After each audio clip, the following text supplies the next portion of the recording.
अनंत कोटि ब्रह्मांड नायक राजाधिराज योगीराज परब्रह्म श्री सच्चिदानंद सद्गुरु साईनाथ महाराज की जय।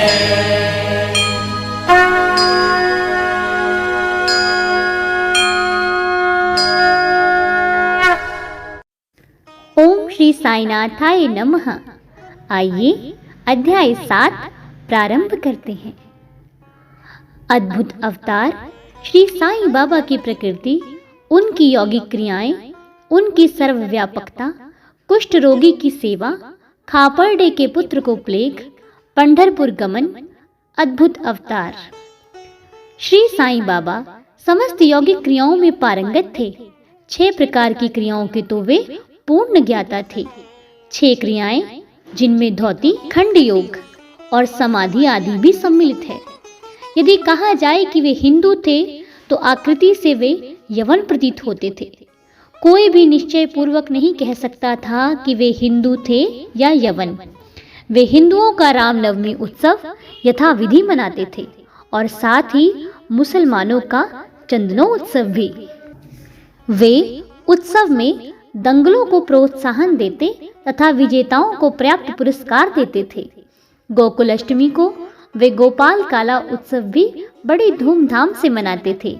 ईद के दिन वे मुसलमानों को मस्जिद में नमाज पढ़ने के लिए आमंत्रित किया करते थे। एक समय मुहर्रम के अवसर पर मुसलमानों ने मस्जिद में ताजिए बनाने तथा कुछ दिन वहां रखकर फिर जुलूस बनाकर गांव से निकालने का कार्यक्रम रचा। श्री साईं बाबा ने केवल 4 दिन ताजियों को वहां रखने दिया और बिना किसी राग द्वेष के 5वें दिन वहां से हटवा दिया। यदि कहें कि वे यवन थे तो उनके कान हिंदुओं की रीति के अनुसार छिदे हुए थे, और यदि कहें कि वे हिंदू थे तो वे सुनता कराने के पक्ष में थे। नाना साहेब चांदोरकर, जिन्होंने उनको बहुत समीप से देखा था, उन्होंने बतलाया कि उनकी सुन्नत नहीं हुई थी। साईं लीला पत्रिका श्री B.V. दे द्वारा लिखित शीर्षक बाबा यवन हैं या कि हिंदू, पृष्ठ 562 देखो। यदि कोई उन्हें हिंदू घोषित करे तो वे सदा मस्जिद में निवास करते थे, और यदि यवन कहे तो वे सदा वहां धुनी प्रज्वलित रखते थे तथा अन्य कर्म जो कि इस्लाम के विरुद्ध हैं, जैसे चक्की पीसना, शंख तथा घंटानाद, होम आदि का कर्म करना, अन्नदान और अर्घ्य द्वारा पूजन आदि सदैव वहां चलते रहते थे। यदि कोई कहे कि वे यवन थे तो वे कुलीन, ब्राह्मण और अग्निहोत्री भी अपने नियमों का उल्लंघन कर सदा उनको साष्टांग नमस्कार किया करते थे। जो उनके स्वदेश का पता लगाने गए, उन्हें अपना प्रश्न ही विस्मृत हो गया और वे उनके दर्शन मात्र से ही मोहित हो गए।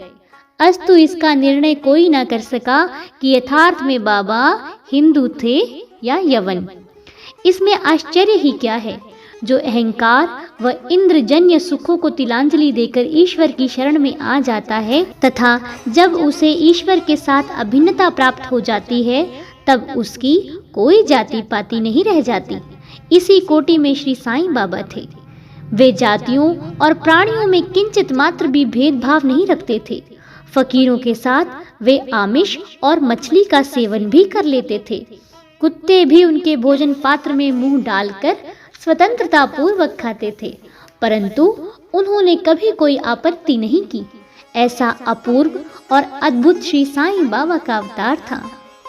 गत जन्मों के शुभ संस्कारों के परिणाम स्वरूप मुझे भी उनके श्री चरणों के समीप बैठने का और उनका सत्संग लाभ उठाने का सौभाग्य प्राप्त हुआ। मुझे जिस दिन आनंद व सुख का अनुभव हुआ, उसका वर्णन मैं किस प्रकार कर सकता हूँ। यथार्थ में बाबा अखंड सच्चिदानंद थे।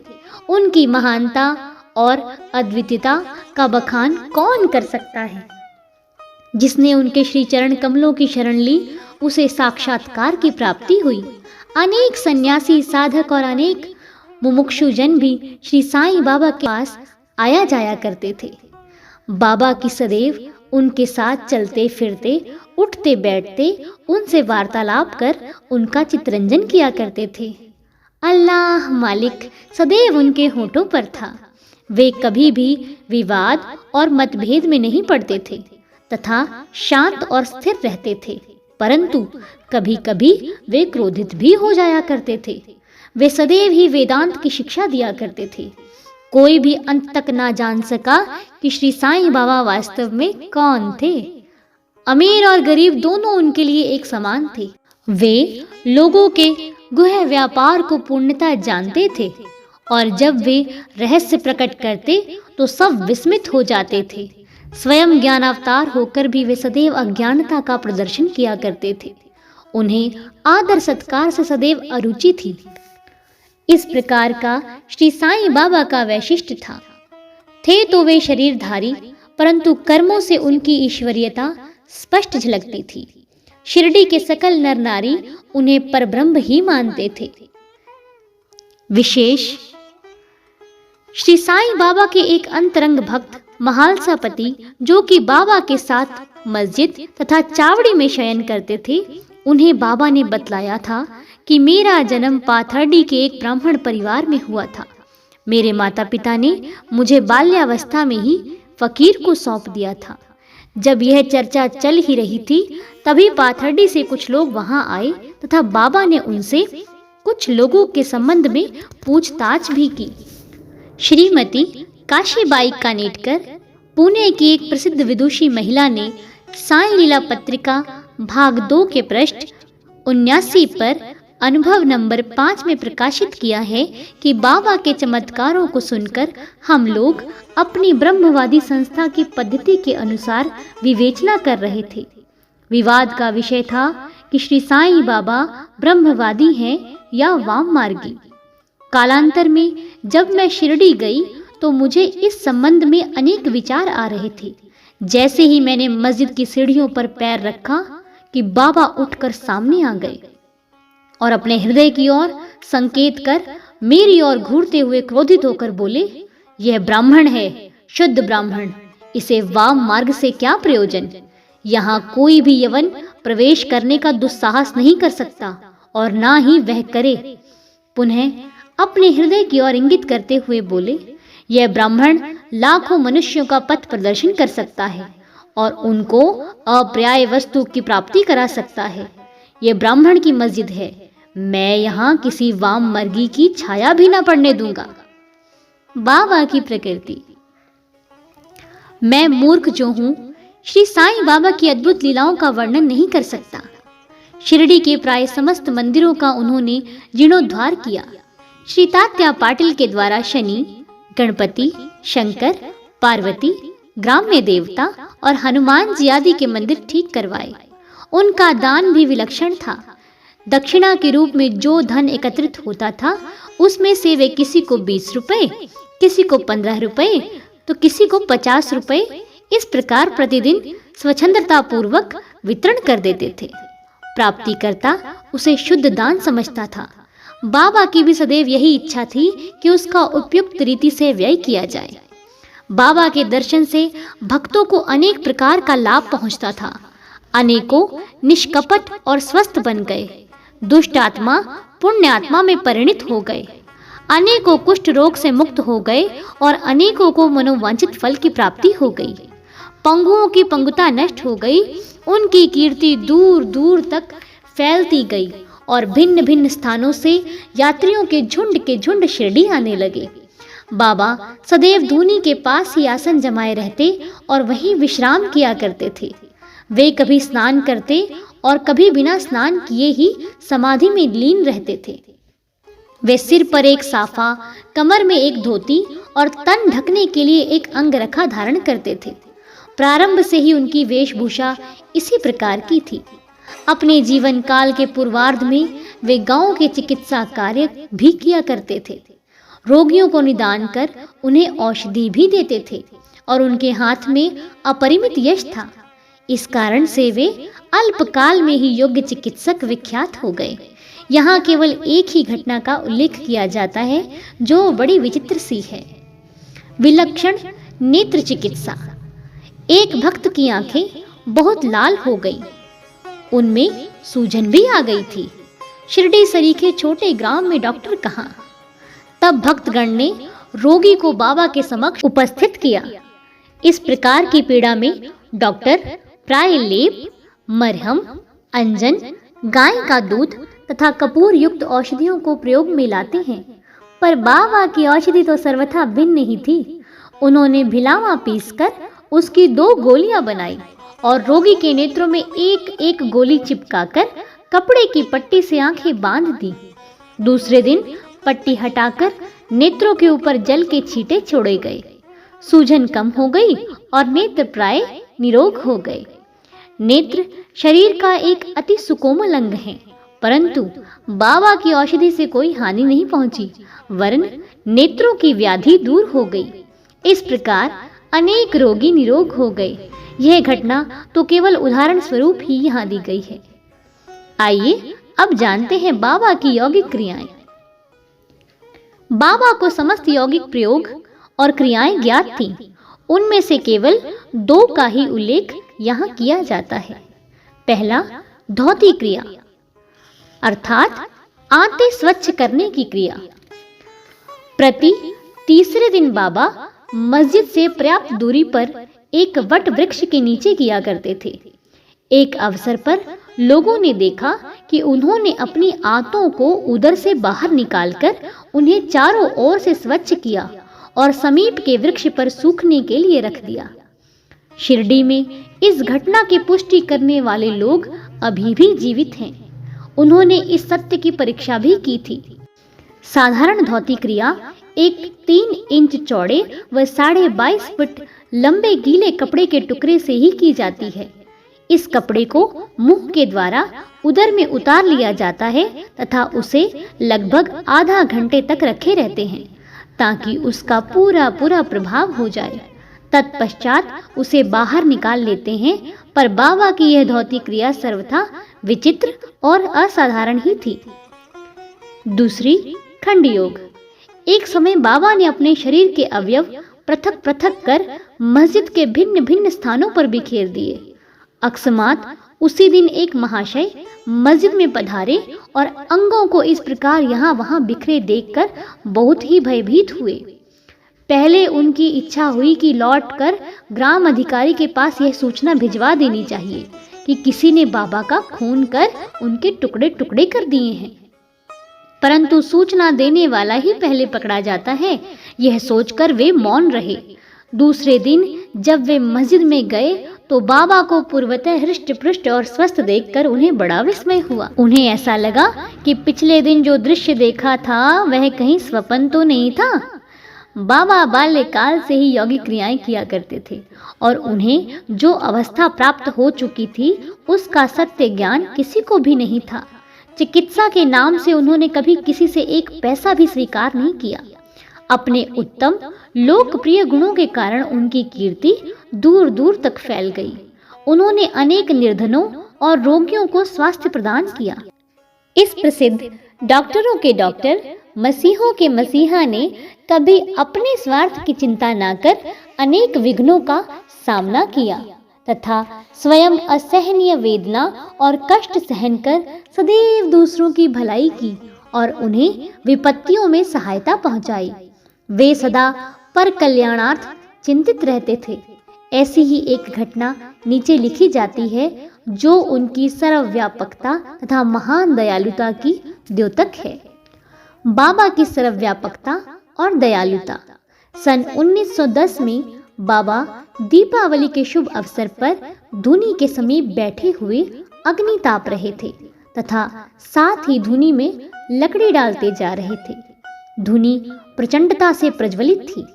कुछ समय के पश्चात उन्होंने लकड़ियां डालने के बदले अपना हाथ धुनी में डाल दिया। हाथ बुरी तरह से झुलस गया। नौकर माधव तथा माधवराव देश पांडे ने बाबा को धुनी में हाथ डालते देखकर तुरंत दौड़कर उन्हें बलपूर्वक पीछे खींच लिया। माधवराव ने बाबा से कहा, देवा, आपने ऐसा क्यों किया? बाबा सावधान होकर कहने लगे, यहाँ से कुछ दूरी पर एक लोहारिन जब भट्टी धौंक रही थी, उसी समय उसके पति ने उसे बुलाया। कमर से बंधे हुए शिशु का ध्यान छोड़ वह शीघ्रता से वहां दौड़ कर गई। अभाग्यवश शिशु फिसलकर भट्टी में गिर पड़ा। मैंने तुरंत भट्टी में हाथ डालकर शिशु के प्राण बचा लिए। मुझे अपना हाथ जल जाने का कोई दुख नहीं है, परंतु मुझे संतोष है कि एक मासूम शिशु के प्राण बच गए।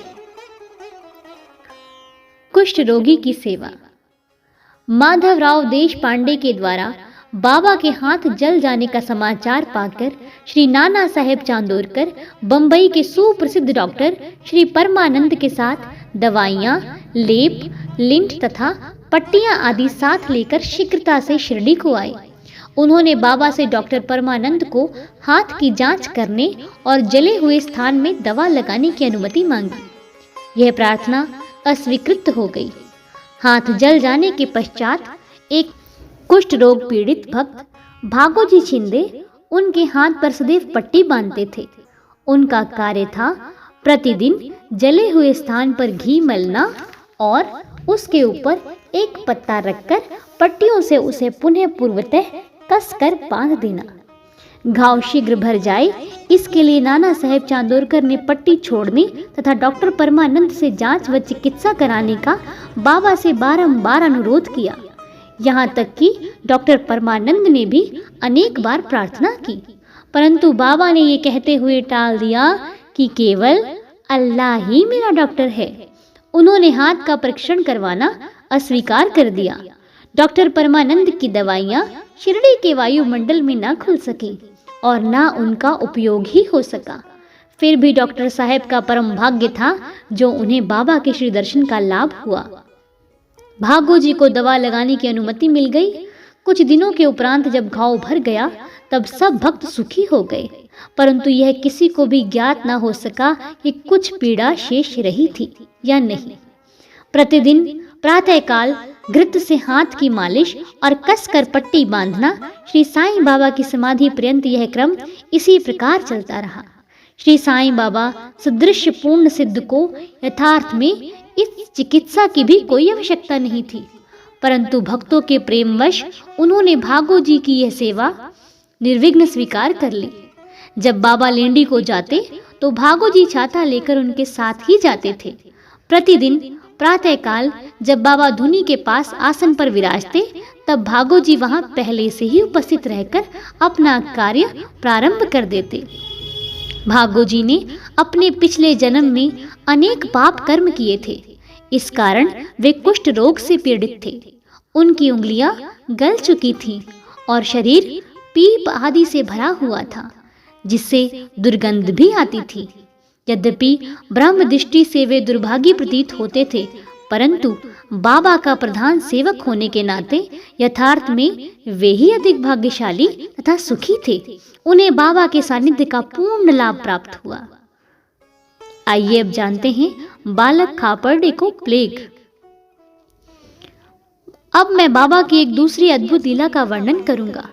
श्रीमती खापर्डे अमरावती के श्री दादा साहेब खापर्डे की धर्मपत्नी अपने छोटे पुत्र के साथ कई दिनों शिरडी में थी। पुत्र तीव्र ज्वर से पीड़ित था। पश्चात उसे प्लेग की गिल्टी अर्थात गांठ भी निकल आई। श्रीमती खापर्डे भयभीत होकर बहुत घबराने लगी और अमरावती लौट जाने का विचार करने लगी।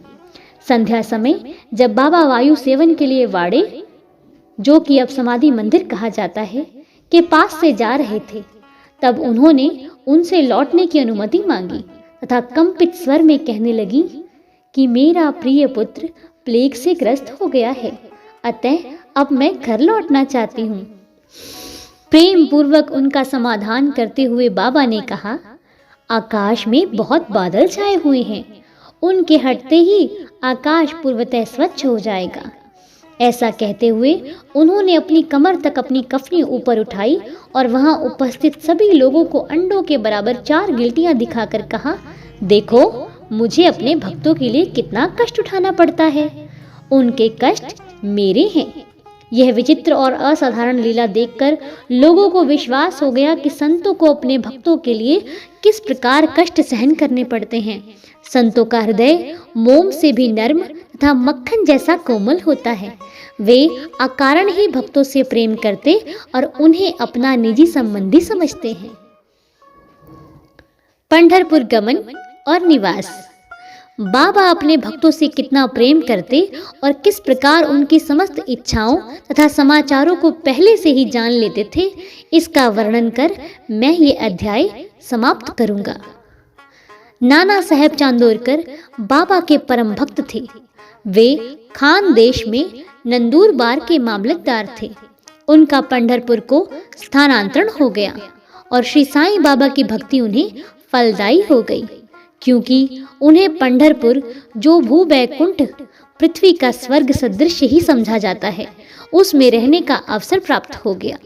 नाना साहेब को शीघ्र ही कार्यभार संभालना था, इसीलिए वे किसी को पूर्व सूचना पत्र या सूचना दिए बिना ही शीघ्रता से शिरडी को रवाना हो गए। वे अपने पंढरपुर अर्थात शिरडी में अचानक ही पहुंचकर अपने विठोबा बाबा को नमस्कार कर फिर आगे प्रस्थान करना चाहते थे। नाना साहेब के आगमन की किसी को भी सूचना न थी, परंतु बाबा से क्या छिपा था, वे तो सर्वज्ञ थे।